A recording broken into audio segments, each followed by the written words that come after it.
یہ قرآن ایک بابرکت کتاب ہے جسے ہم نے آپ صلی اللہ علیہ وسلم پر نازل کیا تاکہ لوگ اس پہ غور اور فکر کریں اور تاکہ اہل فہم اس سے نصیحت حاصل کریں۔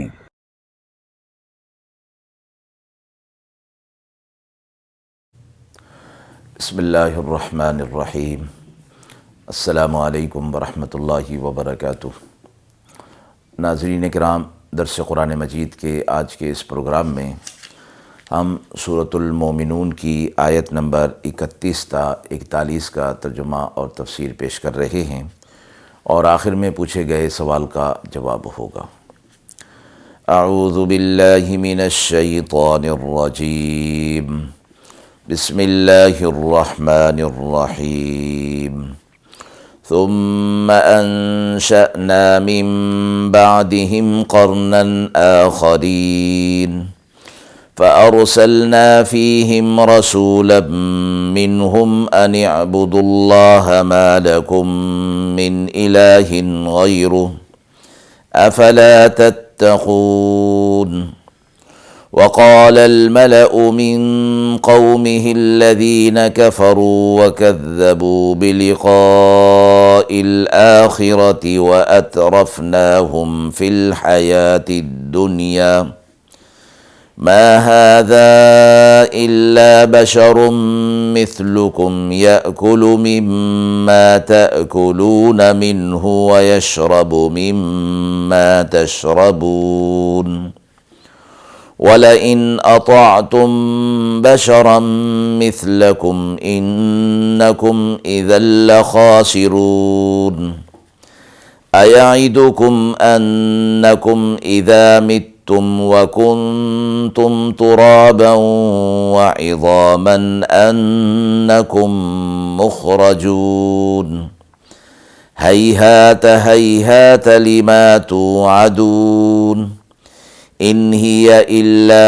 حَيَاتُنَا الدُّنْيَا نَمُوتُ وَنَحْيَا وَمَا نَحْنُ بِمَبْعُوثِينَ إِنْ هُوَ إِلَّا رَجُلٌ افْتَرَى عَلَى اللَّهِ كَذِبًا وَمَا نَحْنُ لَهُ بِمُؤْمِنِينَ قَالَ رَبِّ انصُرْنِي بِمَا كَذَّبُونِ قال عما قليل ليصبحن نادمين فأخذتهم الصيحة بالحق فجعلناهم غثاء فبعدا للقوم الظالمين۔ آیت مبارکہ کا ترجمہ ملاحظہ فرمائیں۔ پھر ہم نے ان کے بعد ایک اور جماعت پیدا کی، پھر بھیجا ہم نے ان میں ایک رسول جو انہی میں سے تھا۔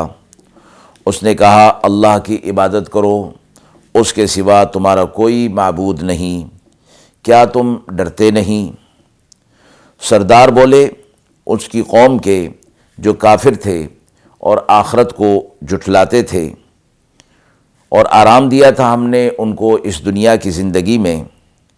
کہنے لگے، کچھ نہیں، یہ ایک بشر ہے تمہارے ہی جیسا، کھاتا ہے جس قسم سے تم کھاتے ہو اور پیتا ہے جس قسم سے تم پیتے ہو، اور کہیں تم چلنے لگے اس آدمی کے کہنے پر جو تمہارے برابر ہے تو تم خسارے میں پڑ جاؤ گے۔ کیا تم کو وعدہ دیتا ہے کہ جب تم مر جاؤ اور ہو جاؤ گے مٹی اور ہڈیاں تو تم کو نکلنا ہوگا؟ کہاں ہو سکتا ہے، کہاں ہو سکتا ہے جو تم سے وعدہ کیا جاتا ہے؟ اور کچھ نہیں، یہی جینا ہے ہمارا اس دنیا کا، مرتے ہیں اور جیتے ہیں اور ہمیں دوبارہ اٹھنا نہیں ہے۔ اور یہ کچھ نہیں ہے، یہ ایک مرد ہے، اللہ پر جھوٹ باندھ لایا ہے اور ہم اس پر ایمان لانے والے نہیں۔ انہوں نے کہا، اے میرے رب، میری مدد فرما کہ انہوں نے مجھے جھٹلا دیا۔ فرمایا، اب ان کو چھوڑ دو تھوڑے دنوں تک، یہ صبح کو رہ جائیں گے پچھتاتے ہوئے۔ پھر پکڑا ان کو ایک چنگھاڑ نے حق کے ساتھ، پھر کر دیا ہم نے ان کو کوڑا، سو دور ہو جائیں ظالم لوگ۔ مذکورہ آیات سے پہلے حضرت نوح علیہ السلام کا قصہ مذکور تھا۔ مذکورہ آیات کے اندر دوسرے پیغمبر اور ان کی امتوں کا کچھ حال اجمالاً بغیر نام کے متعین کیے ہوئے ذکر فرمایا گیا، اور علامات اور آثار سے حضرات مفسرین نے فرمایا ان امتوں سے عاد یا ثمود یا دونوں مراد ہیں۔ عاد کی طرف حضرت ہود علیہ السلام کو نبی بنا کر بھیجا گیا، اور قوم ثمود کی طرف حضرت صالح علیہ السلام نبی بنا کر بھیجے گئے۔ اس واقعے کے اندر ان قوموں کا ہلاک ہونا جو ذکر فرمایا گیا کہ ایک سخت آواز، غیبی آواز تھی، اور یہ عذاب قوم سمود پر آیا تھا۔ بعض نے فرمایا کہ یہاں اس سے مراد قوم سمود ہیں، اور صحیحہ کا لفظ عذاب کے معنی میں عمومی طور پر آیا ہے، تو یہ قوم عاد کے ساتھ بھی اس کو نسبت دی جا سکتی ہے۔ فرمایا گیا کہ ہم نبی جو ان کی طرف انہی میں سے تھا بھیجا گیا، تو اس نے اللہ کی توحید کا پیغام لوگوں تک پہنچایا کہ تمہارا معبود تو وہی ایک معبود حقیقی ہے، اس کے ساتھ کسی دوسرے کو شریک مت ٹھہراؤ، اور تم کیا ڈرتے نہیں؟ یعنی اتنا بڑا گناہ جو شرک والا کر رہے ہو، اس گناہ کے کرنے سے تمہیں ڈر نہیں لگتا؟ یعنی ضرور تمہیں اس بات سے ڈرنا چاہیے اور شرک کو چھوڑ دینا چاہیے۔ تو قوم کے جو سردار تھے، جو کافر تھے اور آخرت کا بالکل انکار کرتے تھے، اللہ نے فرمایا کہ دنیا کا عیش اور آرام، مال و متاع ہم نے انہیں وافر دے رکھا تھا۔ انہوں نے جب یہ بات سنی تو کہنے لگے کہ یہ تو تمہارے ہی جیسا آدمی ہے، یہ تو بشر ہے، اور جو تم کھاتے ہو وہ یہ بھی کھاتا ہے، جو تم پیتے ہو وہ یہ بھی پیتا ہے، اور تمہارے ہی جیسے اعمال اور افعال کرتا ہے، تو یہ کیسے نبی ہو سکتا ہے؟ اگر اللہ کو کسی نبی کو بنا کر بھیجنا تھا تو کسی جن یا فرشتے کو بنا کر بھیجتے، یہ بشر تو نبی نہیں ہو سکتا۔ پھر اپنی قوم کو کہا کہ اگر تم نے اس کی پیروی کر لی جو تمہارے ہی جیسا بشر ہے، تو تم بہت بڑے خسارے کے اندر پڑ جاؤ گے۔ یعنی یہ ایسا شخص نہیں کہ اس کی اتباع کی جا سکے، یہ ہمارے ہی جیسا انسان ہے، اور یہ تم سے کہتا ہے کہ جب تم مر جاؤ گے اور تمہیں دوبارہ زندگی دی جائے گی اور تمہیں دوبارہ نکلنا ہوگا، تو کہتے تھے کہ کہاں ہو سکتا ہے یہ بات، کہاں کیسے ممکن ہے؟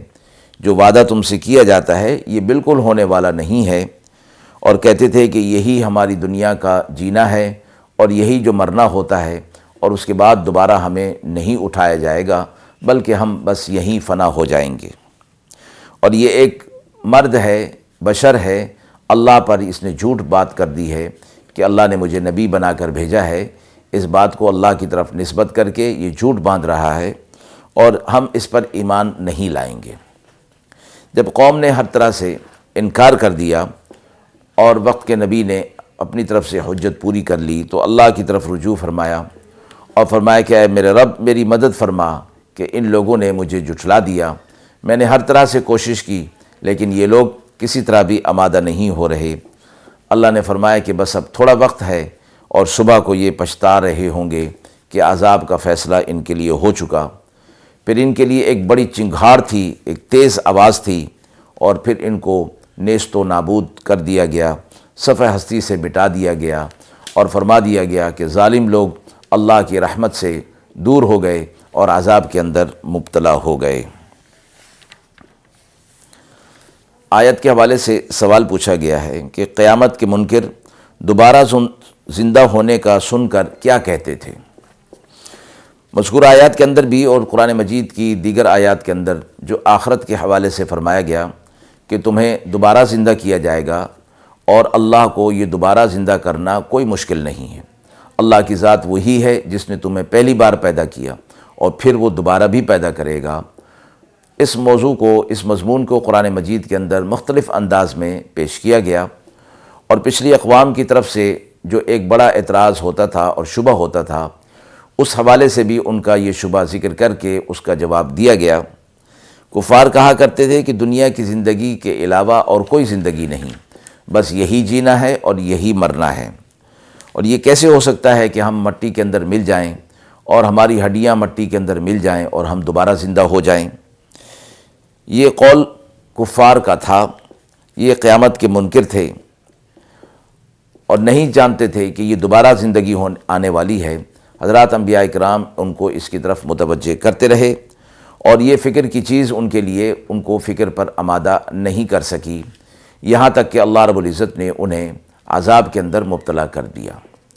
فکر آخرت فرمایا گیا کہ اتنی اہم چیز ہے کہ اس پر دنیا کی زندگی کا، دنیا کے اعمال کا دار و مدار رکھ دیا گیا ہے۔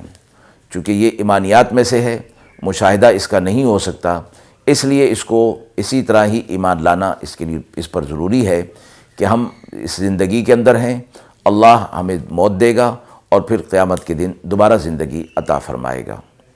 وآخر دعوانا ان الحمد للہ رب العالمین۔